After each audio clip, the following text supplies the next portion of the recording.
Terdampar selama 2 minggu di perairan Timur Leste, 6 nelayan warga negara Indonesia berhasil diselamatkan dan dipulangkan ke tempat asalnya.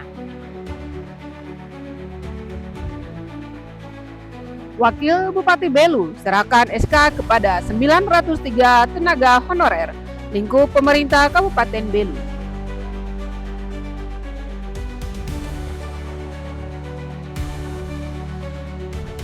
Festival Budaya Tai Selu Hananu Desa Duarato lolos 5 terbaik nasional.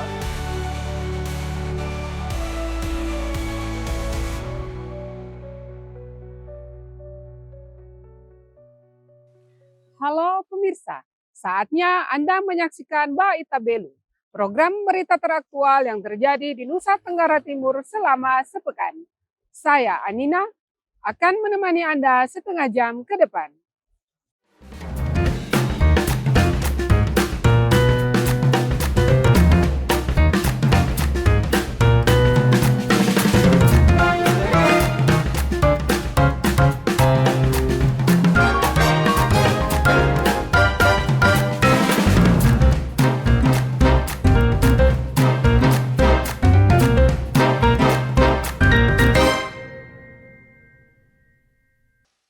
Terdampar selama 2 minggu di perairan Timur Leste, 6 ABK asal negara Indonesia berhasil diselamatkan dan dipulangkan ke tempat asalnya.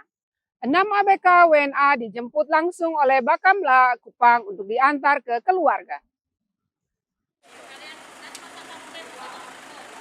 Pada tanggal 12 Desember 2025, 6 ABK nelayan WNI berangkat melaut untuk mencari ikan. Pada tanggal 19 Desember 2025 dalam perjalanan kembali, mesin kapal mengalami kerusakan fatal pada klep sehingga kapal tidak dapat dioperasikan. Upaya perbaikan dan permintaan pertolongan tidak berhasil, menyebabkan kapal terombang-ambing di laut selama beberapa hari dengan persediaan logistik terbatas. Awal Januari 2026, para ABK melihat anjungan proyek migas Bayu Undan dan memberikan sinyal darurat. Setelah melalui prosedur keselamatan, mereka dievakuasi ke kapal MMA Coral milik perusahaan Santos.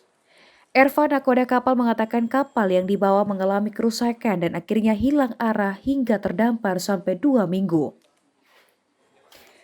Ia juga menyampaikan terima kasih sebesar-besarnya kepada pihak yang telah menyelamatkan mereka dan mengantar mereka pulang ke tempat asalnya.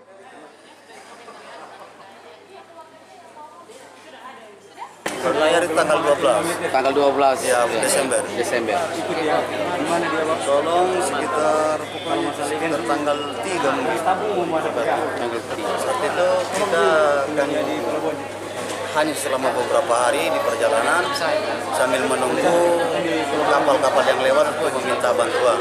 Setelah beberapa hari tidak ada, akhirnya kita lanjut ke Bayu di penguburan sana. Sudah wilayah Timur Leste. Wilayah Timur Leste. Dan akhirnya kita minta bantuan kepada mereka, dan pada saat itu juga mereka memberikan bantuan kepada kita dan membawa kita ke Timur Leste UPM sana, menyelamatkan kita juga. Saya akan ucapkan terima kasih kepada Kepala Bakamla Republik Indonesia, Bapak Irfansyah, dan kepada zona Bakamla Timur, kepada stasiun Bakamla Kupang, kepada kantor SAR Kupang, KBRI Dili, seluruh petugas terkait Timur Leste yang sudah membantu kami. Terima kasih. Di tempat yang sama, Kepala Stasiun Badan Keamanan Laut atau Bakamla Kupang, Mayor Bakamla Ianri Olang, menjelaskan bahwa pihaknya telah melakukan pencarian terhadap 6 nelayan WNI ini sejak tanggal 29 Desember 2025.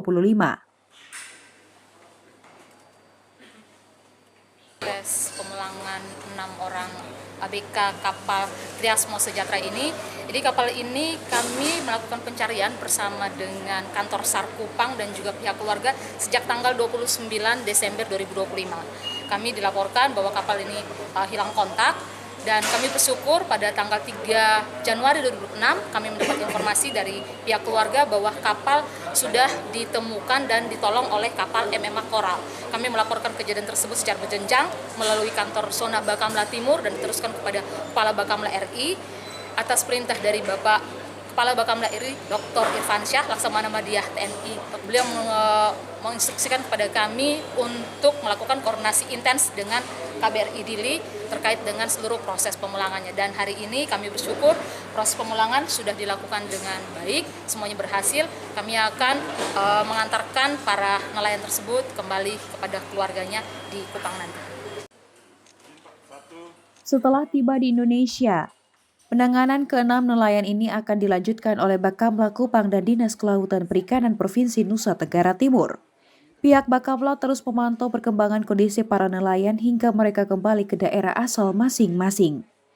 Kepulangan ini menjadi bukti sinergi yang kuat antara otoritas lintas negara dan lembaga keamanan laut dalam melindungi warga negara Indonesia yang mengalami musibah di perbatasan. Dari Belu, Tim Liputan Atam Buat TV melaporkan. Kedutaan Besar Republik Indonesia Dili atau KBRI Dili resmi memulangkan 6 nelayan asal Indonesia yang sempat terdampar di perairan Timur Leste. Proses serah terima dilakukan di PLBN Bota Ain, Nusa Tenggara Timur pada Rabu 7 Januari 2026. Kedutaan Besar Republik Indonesia KBRI Dili resmi memulangkan 6 nelayan asal Indonesia yang sempat terdampar di perairan Timor Leste selama 2 minggu.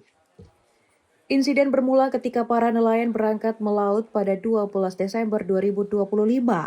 Namun dalam perjalanan pulang pada 19 Desember 2025, kapal mereka mengalami kerusakan mesin. Kondisi ini membuat kapal kehilangan daya dan terombang-ambing di laut lepas selama berhari-hari dengan logistik yang kian menipis. 6 warga negara Indonesia yang terdampar diantaranya Ervan Agus, Alfurkan Kapitan Lamahala, Juslan Tungga, Kamarudin Muhaimin Abbas, dan Nawir Ghazali. Nakoda kapal Ervan mengatakan kapal yang dinakodai oleh mereka mengalami kerusakan pada mesin kapal. Kondisi ini membuat mereka kehilangan daya dan terombang-ambing di laut lepas selama berhari-hari. Saat itu kita hanya selama beberapa hari di perjalanan sambil menunggu kapal-kapal yang lewat untuk meminta bantuan. Setelah beberapa hari tidak ada, akhirnya kita lanjut ke di penguburan sana. Sudah wilayah Timor Leste. Wilayah Timor Leste. Dan akhirnya kita minta bantuan kepada mereka, dan pada saat itu juga mereka memberikan bantuan kepada kita dan membawa kita ke Timor Leste UPM sana, menyelamatkan kita juga. Dari tanggal 12. Tanggal 12 ya, Desember. Tolong sekitar tanggal 3 mungkin. Harapan muncul pada 3 Januari 2026 saat para nelayan melihat anjungan proyek migas Bayu Undan di Timor Cap. Mereka segera memberikan sinyal darurat yang kemudian direspon oleh perusahaan migas Santos. Keenamnya dievakuasi ke kapal MMA Coral. KBRI Dili bergerak cepat untuk melakukan koordinasi dengan Otoritas Petroleum Nasional Timor Leste, Kepolisian Air, serta pihak imigrasi setempat. Pada 4 Januari 2026, para nelayan tiba di Dili dan langsung ditempatkan di shelter KBRI untuk mendapatkan perawatan kesehatan serta pemenuhan kebutuhan dasar. Kami dari KBRI Dili, tugas kami adalah melayani warga negara Indonesia yang berada di Timor Leste. Nah, kami mendapat informasi dari ANP, itu Otoritas Nasional Petroleum, itu semacam BP Migas di Timor Leste pada tanggal 3 Januari bahwa anjungan Bayu Undan di Laut Timor baru saja telah menyelamatkan 6 orang WNI, nelayan WNI yang terombang-ambing dan terdampar karena mesinnya mati. Dan mereka membantu dengan membawa mereka dengan menggunakan kapal perusahaan Santos itu namanya MMA Coral untuk dari Bayu Undan yang berada di bawah di selatan itu dibawa ke Dili. Nah, begitu kami mendengar informasi, kami segera berkoordinasi dengan otoritas-otoritas terkait Timor Leste. Kemudian ya, mereka kita bawa ke KBRI. Mereka di rumah singgah sementara di KBRI selama 3 hari sambil kami proses dokumentasinya, yaitu berupa surat perjalanan laksana paspor karena mereka tidak punya paspor, dan juga kami berkoordinasi dengan pihak imigrasi Timor Leste untuk izin perlintasannya. Keenam ABK kemudian diserahkan ke PLBN Multa Ain oleh Minister Konsuler Protokol dan Konsuler KBRI Dili kepada Kepala Stasiun Bakamla Kupang. Dari Belu, Tim Liputan Atambua TV melaporkan.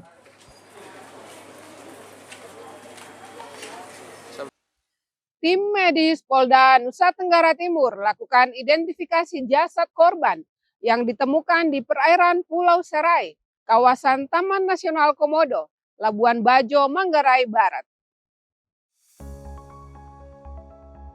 Tim medis Polda Nusa Tenggara Timur, Kabid Dotkes Polda Nusa Tenggara Timur AKBP Dr. Heri Purwanto lakukan identifikasi jenazah yang telah ditemukan dalam kasus tenggelamnya kapal wisata KM Putri Sakinah di perairan Pulau Serai kawasan Taman Nasional Komodo Labuan Bajo, Kabupaten Manggarai Barat. Sejak Minggu 4 Januari telah ditemukan 4 jenazah yang diduga jasad pelatih klub B sepak bola Valencia asal Spanyol dengan mencocokkan DNA atau sidik jari juga ciri fisik korban. 4 korban hilang, baru 2 ditemukan, saya luruskan ya, 2 ditemukan, sudah kita lakukan tugas kita sebagai tim identifikasi DPI. 1, yang pertama yang jenazah anak perempuan sudah teridentifikasi dengan matching sidik jari, itu sudah primer, jadi tidak terbantahkan, di samping mendukung sekundernya seperti warna rambut, tinggi badan dan sebagainya ya, gitu. Terus yang kedua yang baru hari Minggu kemarin itu ditemukan lagi jenazah berjenis kelamin laki-laki dengan tinggi panjang jenazah 190. Kita lakukan pemeriksaan postmortem, kita dapatkan data-data yang saya sebutkan tadi. Ada sidik jari sudah kita tidak dapatkan, sehingga kita tidak bisa mematchkan dengan data sidik jari dari kedutaan. Heri juga menambahkan 2 korban anak laki-laki yang belum ditemukan telah diambil sampel DNA dan tulang dari ibu atau ayah yang nantinya akan dicocokkan untuk mengetahui identitas korban. Jadi nanti kalau properti atau apa kita nggak dapat sama sekali, nanti kita ambil sampel DNA, tulang kah, sumsum tulang kah, atau mana dari 2 ini nanti kita akan cross match dengan ibunya atau bapaknya. Kita sudah ambil sampel ibunya, nah nanti kita tinggal nunggu mana yang match. Kalau match O berarti ini si A, si B gitu. Hasil identifikasi jenazah terus dilakukan dengan mencocokkan berbagai data yang ada. Masyarakat dan pemerintah diharapkan terus berkolaborasi serta berupaya menemukan jenazah yang hilang. Dari Kupang, Salvi Moruk melaporkan untuk Timor TV. Upacara awal tahun 2026, Wakil Bupati Belu tekankan sinergi dan komitmen untuk memajukan daerah. Informasinya akan kami sajikan usai jeda.